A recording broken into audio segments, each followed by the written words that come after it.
Good morning, everyone. Welcome back. Mike McConville here again, Stratford, Ontario, Canada. I recently posted this photo on a Luthiers Group forum in response to the question, what do you use for a workbench? I was a little bit taken aback by the firestorms. A lot of very positive comments, and some comments that were quite controversial. I intend to answer those comments and questions right now. Now, I just happen to have another ES335. It's almost identical to the 335 in that picture. One of the questions that was asked was, how are you going to be able to work on the guitar with all those straps in the way? Well, the straps are not in the way. The straps are actually gently holding the guitar in the optimum position while I do my work. And in this case, it was a fret dress at the neck junction, and then recrown, and then polish full length. So I'm doing this Les Paul right now in tandem with this 335. And as you can see, the body strap configuration is similar to that 335. So first of all, this strap on the bottom end of the body platform really serves as a hoop to sort of gently catch the guitar. And this strap goes over the horn, under the neck, and then I cinch that down. And that kind of holds the instrument firmly and safely by the body. And this leaves me complete access to the neck, because I'll be doing a fret dress on this one as well. It also needs a little touch up at the top end. Back to the 335 for a second. So you can see it's a very similar configuration here for the body straps on the 335. Same thing, the hoop on the bottom end gently catches that lower bout, and then I come up and over the upper horn, under the neck, up through the cutaway, and that holds this body in place while I work on the neck. In this case, it was a compensated nut, complete fret dress, recrown and polish. I think what may have caused a bit of confusion in that initial photograph, I had 4 straps on the guitar, and the question was, how can you do any work? You got all the straps? Well, you know something? I don't have all the straps on all the time. There are actually 5 straps that come with the TechDeck.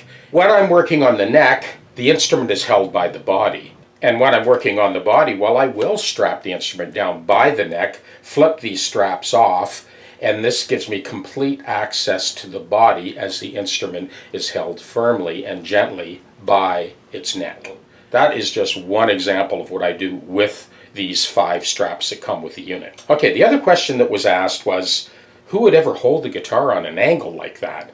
Well, you know something? I mean, if you look at the 700 videos that I've done so far, I think I can safely say that a strong 90% of those videos, this is the angle at which the guitar is held, whether I'm swapping out pickups, working on the bridge, doing any work on the nut, any fret work, refretting, fingerboard leveling, etc. And I know that Brent Miller had made a comment about the TechDeck being used for guys that are on tour, working backstage, etc., etc. Thanks for that comment, Brent. It was nice to get a sober voice amongst the vitriol that that picture seemed to generate. So it's simply a tool that makes your job quicker, safer, more versatile. In many cases, such as this one, more accurate. This guitar was plecked by, a $125,000 pleck machine, and we corrected what the pleck machine missed.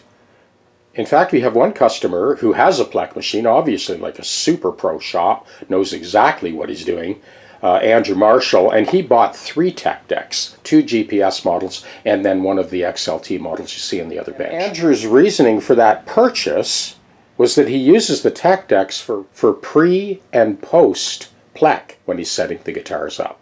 Getting back to Brent's comment about this new model being used primarily by touring techs because it folds up into a case, that's what we had gathered when we first released this new product. But surprisingly, most of these units are bought by customers that are using them in their home workshop, in their music stores, and on their workbench. And the other question I need to address is somebody had said, well, if you put that on the workbench, it'd be way too high. But, really? I mean, you got to think about this for a second. If you're 5'2", your workbench would be adjusted accordingly.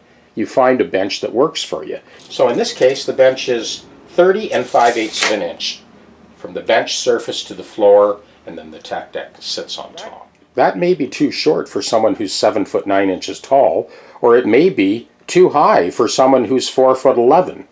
But, you know, the bench height, you know, you make the adjustment, you make it once, and then you're good for the rest of your life. So I just wanted to put that to rest. But I will say that we've had a lot of customers from around the world that use some type of a rolling cart like this one,